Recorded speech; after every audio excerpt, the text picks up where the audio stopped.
حضرت سیدنا عمر فاروق اعظم رضی اللہ تعالی عنہ فرماتے ہیں، جب نبی اکرم صلی اللہ علیہ وسلم پر وحی نازل ہوتی تو آپ کے چہرے مبارک کے پاس مکھیوں کی بھن بھناٹ کی طرح آواز سنائی دیتی۔ ایک دن وحی نازل ہوئی تو ہم کچھ دیر ٹھہرے رہے۔ جب یہ کیفیت ختم ہوئی تو آپ صلی اللہ علیہ وسلم نے قبلہ رو ہو کر ہاتھ اٹھائے اور یہ دعا مانگی کہ اللہ پاک ہمیں زیادہ عطا کرنا اور کمی نہ فرمانا، ہمیں عزت دینا اور ذلیل نہ کرنا، ہمیں عطا فرمانا اور محروم نہ کرنا، ہمیں چن لے اور ہم پر کسی دوسرے کو نہ چن۔ اے اللہ پاک ہمیں راضی فرما اور ہم سے راضی ہو جا۔ اس کے بعد ارشاد فرمایا، مجھ پر 10 آیات نازل ہوئی ہیں جس نے ان میں جو باتیں بیان ہوئی ہیں ان باتوں کو اپنایا وہ جنت میں داخل ہوگا۔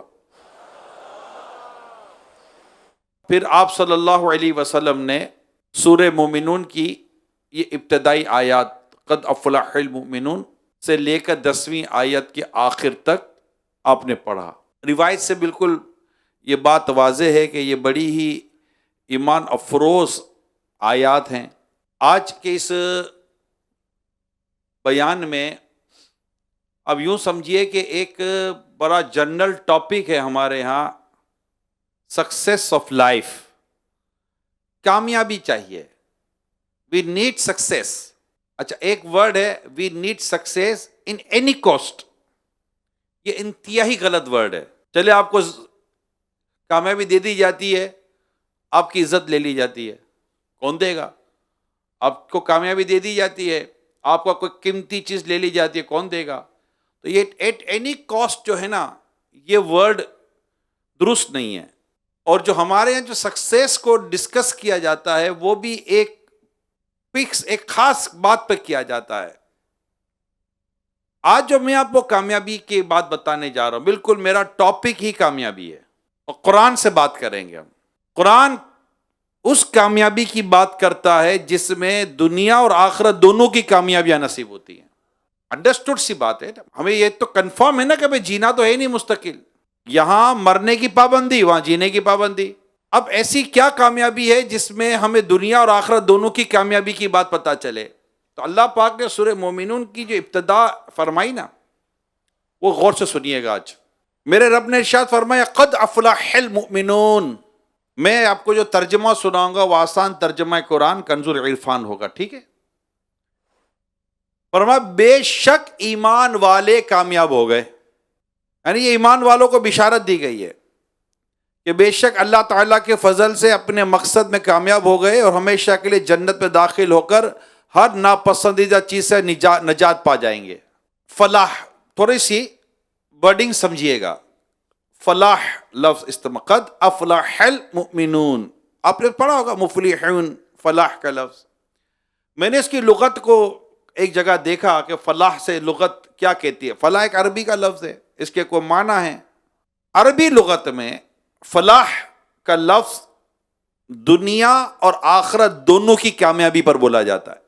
اللہ کریم فرماتا ہے قد افلح المؤمنون، قد سے بات شروع کی جا رہی ہے، بے شک، اس میں کوئی شک کی گنجائش نہیں ہے، ایمان والے کامیاب ہو گئے۔ یہاں تو سب سے بنیادی بات کیا بیان ہوئی؟ ایمان والے۔ تو پتہ چلا کہ سب سے بڑی کامیابی دنیا سے ایمان سلامت لے کر جانے میں ہے۔ یہ بات پہلی ہو گئی۔ میرے متقف اسلامی بھائی، ناظرین، سوشل میڈیا کے اسلامی بھائی، اس بات کو نوٹ کر لیں۔ کامیابی کی سب سے پہلی بات قد افلح المؤمنون، بے شک ایمان والے کامیاب ہو گئے۔ تو کامیابی کا سب سے پہلا جو معاملہ ہے وہ کیا ہے؟ ایمان. یعنی ایمان سلامت لے کر بندہ دنیا سے جائے، ایمان ضائع کر کے نہ جائے، خدا نہ. کیونکہ جس کا ایمان ضائع ہو گیا، یعنی جو ایمان پر نہ مرا اور ایمان برباد کر چکا، اس کے لیے تو کامیابی تو کچھ بھی نہیں ہے، جنت ہی نہیں ہے. تو سب سے پہلی چیز ایمان. پیارے آقا صلی اللہ علیہ وسلم نے ارشاد فرمایا، جس شخص کو جہنم سے بچنا اور جنت میں داخل ہونا پسند ہو تو اسے موت ضرور اس حال میں آئے کہ وہ اللہ تعالیٰ اور آخرت کے دن پر ایمان رکھتا ہو، اور جس معاملے کو وہ اپنے لیے پسند کرتا ہو وہی معاملہ دوسروں کے ساتھ کرے. اللہ اور قیامت کے دن پر آخرت پر ایمان رکھنا، یعنی جو بھی ایمان کے تقاضے ہیں اس کو پورا کرے. خیر چونکہ آگے آیات کافی ہیں تو میں زیادہ اس میں ہر اس کی تفسیر میں نہیں جا رہا. اچھا، اب آگے خوبیاں بیان کی جا رہی ہیں کہ وہ کون ہیں جو کامیاب ہیں. پہلا کیا؟ ایمان والے. اب آگے مزید ان کی خوبیاں بیان کی جا رہی کہ یہ لوگ ہیں. پھر فرمایا الذین هم فی صلاتهم خاشعون قد افلح المؤمنون الذین هم فی صلاتهم خاشعون، جو اپنی نماز میں خشوع اور خضوع کرنے والے ہیں. کہ کامیابی کے لیے خشوع اور خضوع کے ساتھ، یعنی کہ باطنی بھی اور ظاہری حاضری ہو. نماز میں خشوع ظاہری بھی ہوتا ہے اور باطنی بھی. ظاہری خشوع یہ ہے کہ نماز کے آداب کی مکمل رعایت کی جائے، مثلا نظر جائے نماز سے باہر نہ جائے، آنکھ کے کنارے سے کسی طرف نہ دیکھے، آسمان کی طرف نظر نہ اٹھائے، کوئی عبث بیکار کام نہ کرے، کوئی کپڑا شانوں پر اس طرح نہ لٹکائے کہ اس کے دونوں کنارے لٹکتے ہوں اور آپس سے ملے ہوئے نہ ہوں، انگلیاں نہ چٹکائے اور اس قسم کی حرکات سے باز رہے. باطنی خشوع یہ ہے کہ اللہ تعالیٰ کی عظمت پیش نظر ہو، دنیا سے توجہ ہٹی ہوئی ہو اور نماز میں دل لگا ہوا ہو. اس کو کہتے ہیں نماز کا خشوع اور خضوع. اللہ نصیب کرے اور اللہ پاک اسی طرح خشوع اور خضوع کے ساتھ نماز پڑھنے کی توفیق عطا فرمائے. حضرت عثمان رضی اللہ تعالی عنہ سے روایت ہے، پیارے آقا صلی اللہ علیہ وسلم نے فرمایا، جس مسلمان شخص پر فرض نماز کا وقت آ جائے اور وہ اس نماز کا وضو اچھی طرح کرے، پھر نماز میں اچھی طرح خشوع اور رکوع کرے، تو وہ نماز اس کے سابقہ گناہوں کا کفارہ ہو جاتی ہے، جب تک وہ کوئی کبیرہ گناہ نہ کرے، اور یہ سلسلہ ہمیشہ جاری رہے گا. اللہ پاک ہمیں بھی ایسی نماز پڑھنے کی توفیق عطا فرمائے، اور بس اللہ کرے کہ بس ایسی نماز ہو کہ دل نماز میں لگا رہے. حضرت عبداللہ بن عمر رضی اللہ تعالی عنہما فرماتے ہیں، جب صحابہ کرام علیہم رضوان نماز پڑھتے تو وہ اپنی نماز کی طرف متوجہ رہتے. ہمیں آج الحمدللہ یہاں نماز کے تعلق سے میں کچھ دو باتیں عرض کر رہا ہوں. ہمیں نماز اسی طرح پڑھنی ہے میرے معتکفین اسلامی بھائیوں، کوئی یہاں وہاں نہیں تانگ جانگ کرنی ہے. نماز کا وقت ہے، بالکل ہر طرح سے اپنے آپ کو نماز کے لیے تیار کرنا ہے. نماز نماز نماز. کیا کرنے جا رہے ہو؟ نماز. کیا کرنے جا رہا ہوں؟ اپنے رب کو سجدہ کرنے جا رہا ہوں، اپنے رب کے حضور میری حاضری ہے. حضرت عبداللہ بن عمر رضی اللہ تعالیٰ عنہما فرماتے، جب صحابہ کرام علیہم رضوان نماز پڑھتے تو اپنی نماز کی طرف متوجہ رہتے، اپنی نظریں سجدہ کرنے کی جگہ پر رکھتے تھے، اور انہیں یہ یقین ہوتا تھا کہ اللہ پاک انہیں دیکھ رہا ہے، اور وہ دائیں بائیں توجہ نہیں کرتے تھے. اللہ پاک ہمیں بھی ایسی نماز عطا فرمائے جو نماز اللہ پاک کو پسند ہے. میرے آقا فرماتے ہیں، نماز یوں پڑھو جیسے مجھے نماز پڑھتا دیکھتے ہو. تو ماشاءاللہ یہاں پر جو ابھی آج ہی جن کا پہلا دن ہے، اللہ پاک کی رحمت ہے کہ یہاں دعوت اسلامی کے دینی ماحول میں ہمیں نماز سکھائی جاتی ہے. کمال ہے یہ، جتنا احسان مانے اتنا کم ہے. اور جب ہم ان سے نماز سیکھتے تو پتہ چلتا ہے کہ میری نماز کا حال کیا تھا. 40 50 60 سال کے اسلامی بھائیوں نے یہاں اسٹیٹمنٹ دیا ہے، کیمرے آن دا فرنٹ آف کیمرا، کہ ہمیں یہاں آ کر پتہ چلا کہ ہماری نماز کیسے کا کیا حال تھا. ہمیں نماز سیکھی اب ہے. اللہ کرے کہ ہم سب نماز سیکھنے میں کامیاب ہو جائیں. سب سے پہلی ضروری چیز ہے نماز. اس کے بعد کامیاب مسلمان، کامیاب مومن، پہلی کیا تھی؟ نماز. اب دوسری والذین هم عن اللغو معرضون، اور وہ جو فضول بات سے منہ پھیرنے والے ہیں. اب اس کی وضاحت بڑی توجہ کے ساتھ سنیے گا. اللہ اللہ اللہ اللہ. حضرت علامہ احمد صاحبی علیہ رحمہ فرماتے ہیں لغو سے مراد ہر وہ قول، فعل اور ناپسندیدہ یا مباح کام ہے جس کا مسلمان کو دینی یا دنیاوی کوئی فائدہ نہ ہو. کوئی فائدہ ہی نہیں ہے، نہ دین کا فائدہ نہ دنیا کا فائدہ. اب میں اس کی اگزامپلز دیتا ہوں. نمبر 1، مذاق مسخری. کیا فائدہ؟ بےہودہ گفتگو، بالکل بے تکی بےہودہ گفتگو کر رہے ہوتے ہیں. کھیل کود، کوئی فائدہ؟ کچھ بھی نہیں. فضول کاموں میں وقت ضائع کرنا. اور آؤ سناؤ کیا حال ہے، ٹھیک ہو، آؤ گپ شپ لگاتے ہیں. اور بھائی کو اور دنیا کا کام ہے یا نہیں ہے؟ گپ شپ لگانے کے لیے پیدا ہوئے ہیں بھائی. اور سناؤ، بیٹھو نا یار، ٹائم پاس کرتے ہیں. یہ کوئی ٹائم پاس کرنے، ہمیں تو اپنی عبادت کرنی ہے یار. یہ فضول لوگ بالکل. وہ اپنے آپ کے پنجاب میں کیا بولتے ہیں؟ ویلا. بالکل ویلے، کام ہی کوئی نہیں ہے. اچھا جب پوچھو گے تو بولے یار ٹائم نہیں ہے. اور بیٹھو گے تو ان کے پاس ٹائم اتنا ہے کہ اپنا ٹائم خراب کر دیں گے. تو فضول وقت ضائع کرنا، گندی خواہشیں پوری کرنے میں لگے رہنا. میں اس کی تفصیل میں کیا جاؤں، سوشل میڈیا بھی ہے، مدنی چینل بھی ہے، سمجھ جائیے جو میں کہنا چاہتا ہوں. وہ تمام کام جن سے اللہ تعالیٰ نے منع فرمایا ہے. خلاصہ یہ ہے کہ مسلمان کو اپنی آخرت کی بہتری کے لیے نیک اعمال کرنے میں مصروف رہنا چاہیے.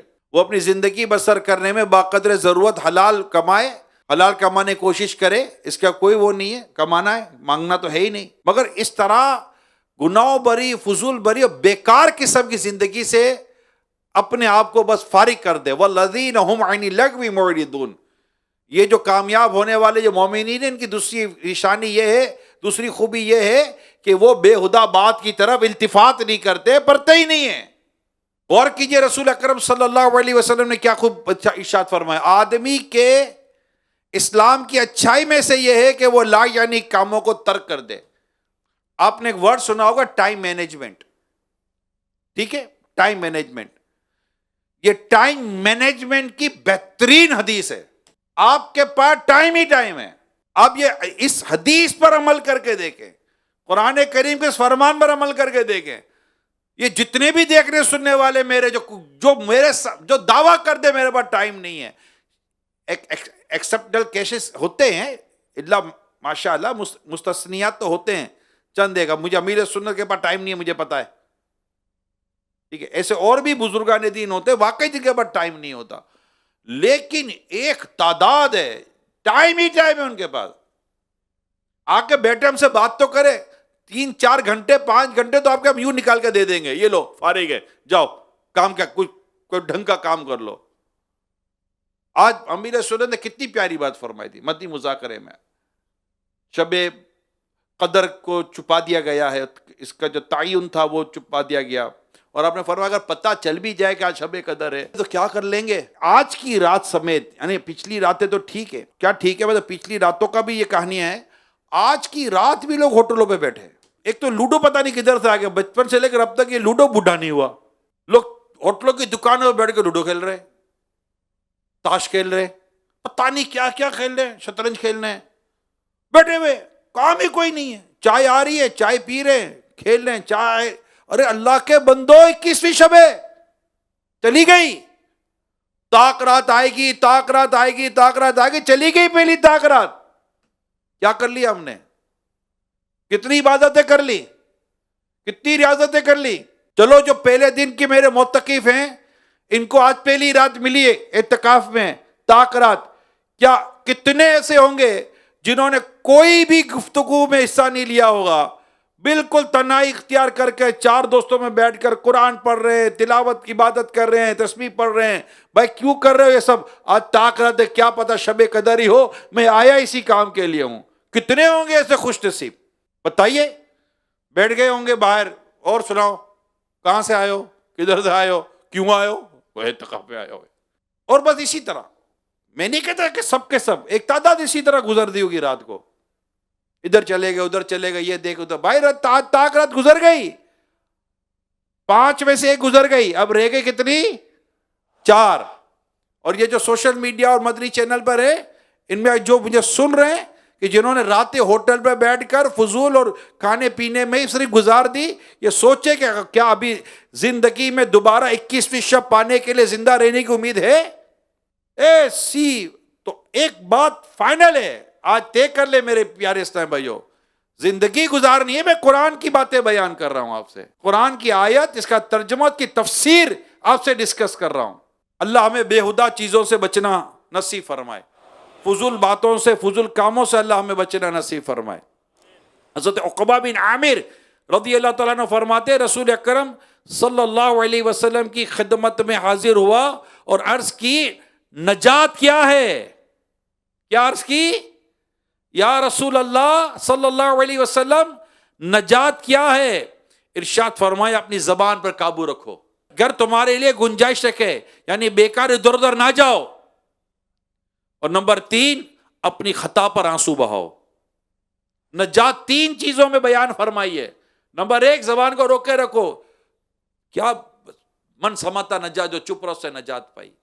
اتنی فضول و بے تکی اور فضول قسم کی معاذ اللہ گناہوں بری باتیں نہ، انشاءاللہ اپنی زبان کو قابو میں رکھیں گے. یہ نجات کے 3 اصول آقا صلی اللہ علیہ وسلم بیان فرمائے. میرے متقفین اسلامی بھائیو نوٹ کر لیں. نمبر 1، زبان کو روکے رکھو. نمبر 2، تمہارا گھر تمہیں کفایت کرے، یعنی بیکار گھر سے باہر ادھر ادھر نہ گھومو، گھر میں رہو، کام کے کام کرو، روزگار ہے، دیگر چیزیں ہیں، ضرورت کی کام ہے، کرو، گھر چلے جاؤ، بس گھر میں رہو، باہر نہ پھرو. اور نمبر 3، اپنی خطاؤں پر رو، اپنے گناہوں کو یاد کر کے روئیں. انشاءاللہ یہ 3 پر عمل کریں، میرے رب نے چاہا تو نجات نصیب ہو جائے گی. اللہ پاک ہمیں زبان کی حفاظت کی توفیق عطا فرمائے. اس کے بعد ایک اور وصف بیان ہوا، خوبی بیان ہوئی، ایک اور کوالٹی بیان ہو رہی ہے، والذین ہم للزکاۃ فاعلون، اور وہ جو زکوٰۃ دینے کا کام کرتے ہیں. اس آیت میں کامیابی پانے والے اہل ایمان کا تیسرا وصف بیان کیا گیا کہ وہ پابندی کے ساتھ اور ہمیشہ اپنے مالوں پر فرض ہونے والی زکوٰۃ دیتے ہیں. مفسرین نے اس آیت میں جو زکوٰۃ کا ایک معنی یہ بھی کیا کہ تزکیہ نفس، یعنی ایمان والے اپنے نفس کو دنیا کی محبت وغیرہ مذموم صفات سے پاک کرنے کا کام کرتے ہیں. یہ کامیابی حاصل کرنے کے طریقے میرے پیارے اسلامی بھائیوں. اللہ پاک ہمیں مکمل زکوٰۃ ادا کرنے کی توفیق عطا فرمائے، اپنی نفس کی اصلاح کرنے کی توفیق عطا فرمائے کہ ہم حسد، غیبت، چغلی، اس طرح کی جو باطنی بیماریاں ہیں، اللہ کرے ہم ان تمام باطنی بیماریوں سے اپنے آپ کو پاک کرنے میں کامیاب ہو جائیں. حضرت زید بن ارقم رضی اللہ تعالیٰ عنہ فرماتے، پیارے آقا صلی اللہ علیہ وسلم اس طرح دعا مانگا کرتے تھے، اے اللہ میرے نفس کو تقوی عطا فرما اور اسے پاکیزہ کر، تو سب سے بہتر پاک کرنے والا ہے، تو ہی اس کا ولی اور مولا ہے. اللہ پاک اس دعا کا صدقہ ہمیں عطا فرما دے. پیارے اسلامی بھائیو، آئیے آگے بڑھتا ہوں. تیسرا ہو گئے، اب چوتھے کی طرف آتے ہیں. والذین هم لفروجہم حافظون، اور وہ جو اپنی شرمگاہوں کی حفاظت کرتے ہیں. آگے فرمایا الا علی ازواجہم او ما ملکت ایمانہم فانہم غیر ملومین، اور وہ جو اپنی شرمگاہوں کی حفاظت کرتے ہیں مگر اپنی بیویوں یا شرعی باندیوں پر جو ان کے ہاتھوں کی ملک ہیں، ان پر کوئی ملامت نہیں. ایک انسان کا جو ایک فطری جو اس کی خواہش ہے، اس کو پوری کرنے کے لیے یہ راستہ بیان کیا گیا کہ نکاح کر کے اپنی بیوی کرو اور بیوی کے ساتھ اپنی اس خواہش کو پوری کرو، یا جو باندیا تمہاری ملک میں شرعی باندیا، جو کہ اس وقت وہ ٹائم نہیں ہے مگر قرآن میں یہ بات موجود ہے، ٹھیک ہے. اس کے علاوہ نہیں، کیونکہ آگے ارشاد فرمایا فَمَنِ ابْتَغَىٰ وَرَاءَ ذَٰلِكَ فَأُولَٰئِكَ هُمُ الْعَادُونَ، تو جو ان کے سوا جو بیان ہوا، بیویاں اور شرعی باندیاں، اور اس پہ میں نے بیویوں کی وضاحت کر دی، ٹھیک ہے، جو ان کے سوا کچھ اور چاہے وہی حد سے برنے والے ہیں، یعنی اس کے سوا سارے راستے بند کر دیے دین اسلام نے. There is no any way، پور اسٹاپ لگا دیا ہے. یہاں تک قرآن ہمارا فرماتا ہے وَلَا تَقْرَبُوا الزِّنَا، اور بدکاری کے قریب مت جاؤ، یعنی ہر وہ کام بدکاری کے قریب مت جاؤ. میرے نوجوانوں، میرے دیگر اسلام سمجھیں، یہ اس طرح باتیں نا تو لوگ سمجھتے او کیا بات، ارے بھائی اتنی بے حیائیاں پھیل گئی، آدھے ننگے ہو گئے لوگ. قرآن و حدیث کی باتیں ہیں، سمجھنے کی کوشش کریں. اس طرح کے ویڈیوز، اس طرح کی باتیں، اس طرح کی تصاویر، اس طرح کی صحبت، جس سے اس طرح گناہ کالے کام کرنے، کالا کام کرنے، بدکاری کرنے کی جہاں تحریک ملتی ہے، جہاں یہ خواہشیں پیدا ہوتی ہیں، وَلَا تَقْرَبُوا الزِّنَا، اور بدکاری کے قریب مت جاؤ. ان تمام راستوں کو اسلام بند کر رہا ہے، پاکیزگی دے رہا ہے، حیا دے رہا ہے، طہارت دے رہا ہے کہ مت جاؤ اس طرح کسی طرف، ورنہ بندہ قابو نہیں کر سکتا خود کو، اور ایسے کاموں میں پڑ جاتا ہے جس کاموں میں اس کو پڑنا جائز نہیں ہے، حرام ہے. اگر نکاح کی طاقت نہیں تو روزے رکھے، اس پر اس کو اپنی خواہش پر قابو ملے گا، روایتوں میں موجود ہے. اب روزے رکھ کر بھی احتیاط نہیں کرتا، پھر کیسے چلے گا؟ انشاءاللہ اس پر میرا تفصیلی بیان آئے گا آپ کے پاس، اللہ نے چاہ تو ہے، نیت ہے میری. مزید فرمایا وَالَّذِينَ هُمْ لِأَمَانَاتِهِمْ وَعَهْدِهِمْ رَاعُونَ، اور وہ جو اپنی امانتوں اور اپنے وعدے کی رعایت کرنے والے ہیں. نماز خشوع اور خضوع یاد رہے گا، ایمان سلامت لے کے جانا پہلا موضوع تھا. دوسرا نماز میں خشوع اور خضوع. تیسرا بیہودہ بات کی طرف التفات نہیں کرنا. چوتھا زکوٰۃ دینے کا کام کرنا. پانچواں اپنی شرمگاہ کی حفاظت کرنا. آقا فرماتے ہیں مجھے دو چیزوں کی ضمانت دو، میں تمہیں جنت کی ضمانت دیتا ہوں، ایک زبان اور دوسری شرمگاہ. باتیں بڑی بڑی کرتے، دو چیزیں قابو تو آتی نہیں ہیں.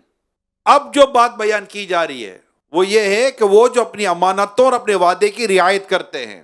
اس کی تفسیر میں لکھا ہے اس آیت میں کامیابی حاصل کرنے والے اہل ایمان کی مزید دو وصف بیان کیے گئے کہ اگر ان کے پاس کوئی چیز امانت رکھوائی جائے تو وہ اس میں خیانت نہیں کرتے، اور جس سے وعدہ کرتے ہیں اسے پورا کرتے ہیں. سرکار مدینہ صلی اللہ علیہ وسلم فرماتے میرے لیے 6 چیزیں کے ضامن ہو جاؤ، میں تمہارے لیے جنت کا ضامن ہوں. نمبر 1 بات بولو تو سچ بولو. نمبر 2 وعدہ کرو تو پورا کرو. نمبر 3 تمہارے پاس امانت رکھی جائے تو ادا کرو.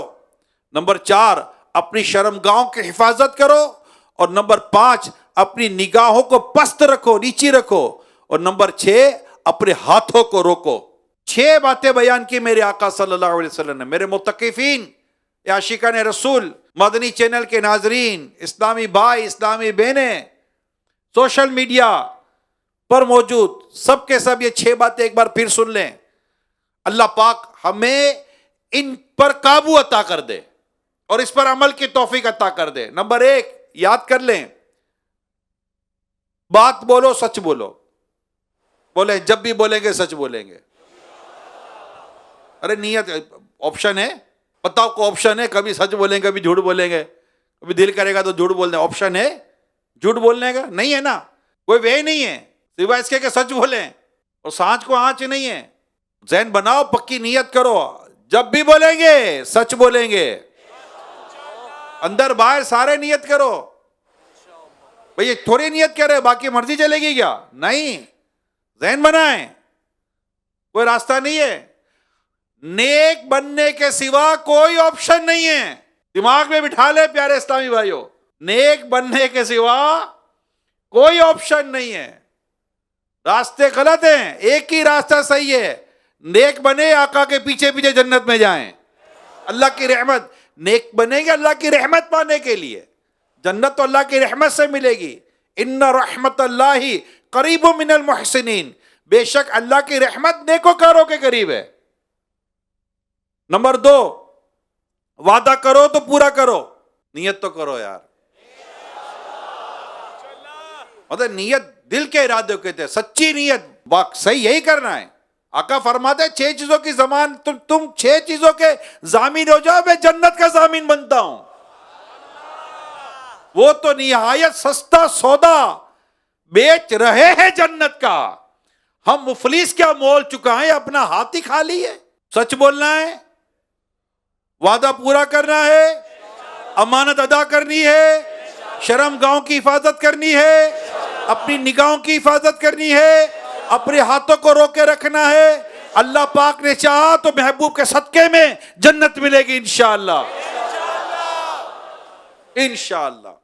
پھر فرمایا والذین هم علی صلواتہم یحافظون، اور وہ جو اپنی نمازوں کی حفاظت کرتے ہیں۔ پہلا کیا تھا؟ خشوع اور خضوع کے ساتھ نماز پڑھتے ہیں نا، نماز میں خشیت ہے۔ اب یہاں کیا فرمایا؟ نماز کی حفاظت کرتے، دونوں میں فرق کو سمجھیے۔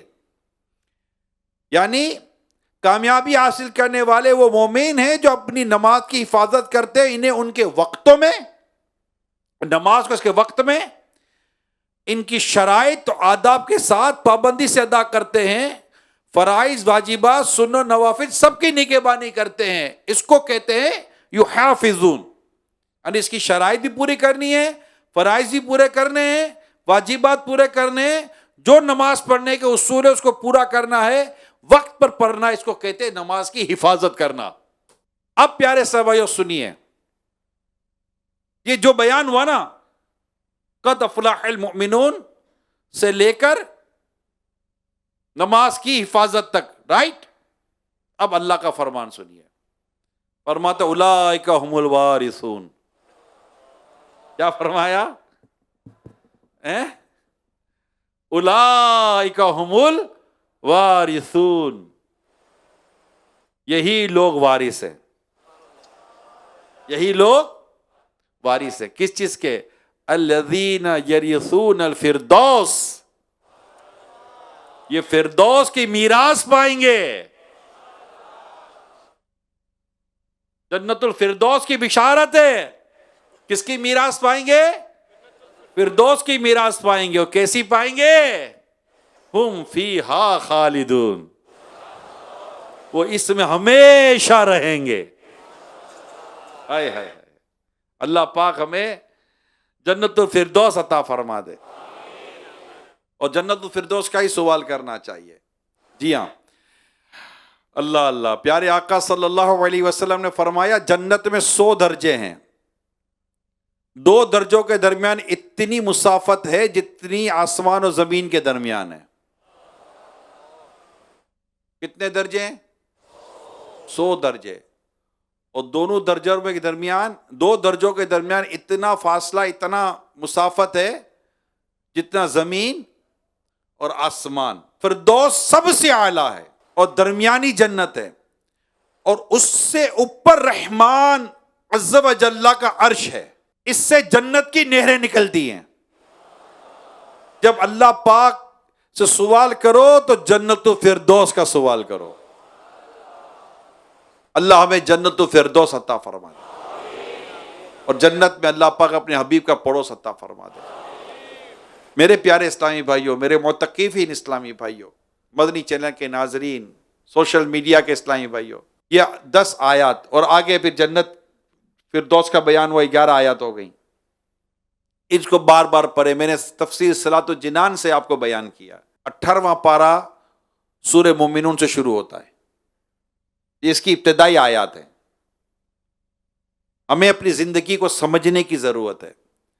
ہمارا رب قرآن کریم میں فرماتا ہے سورہ ملک کے اندر، الذی خلق الموت والحیات لیبلوکم ایکم احسن عملا وہو العزیز الغفور، وہ جس نے موت و زندگی کو پیدا کیا تاکہ تمہاری آزمائش کرے کہ تم میں کون زیادہ اچھے عمل کرنے والا ہے، اور وہی بہت عزت والا، بہت بخشش والا ہے۔ ہمیں زندگی اچھے کاموں میں گزارنی ہے۔ یہاں زندگی اور موت پیدا کرنے کی حکمت بیان کی جا رہی ہے کہ اے لوگو، اللہ پاک نے تمہاری موت اور زندگی کو اس لیے پیدا کیا تاکہ دنیا کی زندگی میں وہ اپنے احکامات اور ممنوعات کے ذریعے تمہاری آزمائش کرے کہ کون زیادہ فرما بردار مخلص اور شریعت کے بیان کردہ طریقے کے مطابق عمل کرنے والا ہے. اور کوئی اپنے برے اعمال کے ذریعے اللہ پاک کو عاجز نہیں کر سکتا، کیونکہ وہ غالب ہے، اور گناہ گاروں میں سے جو توبہ کرے اس سے وہ بخشنے والا ہے.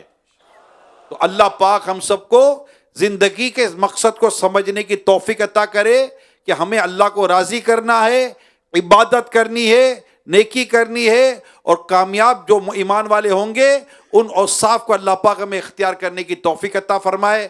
صلو علی الحبیب صلی اللہ علیہ وسلم.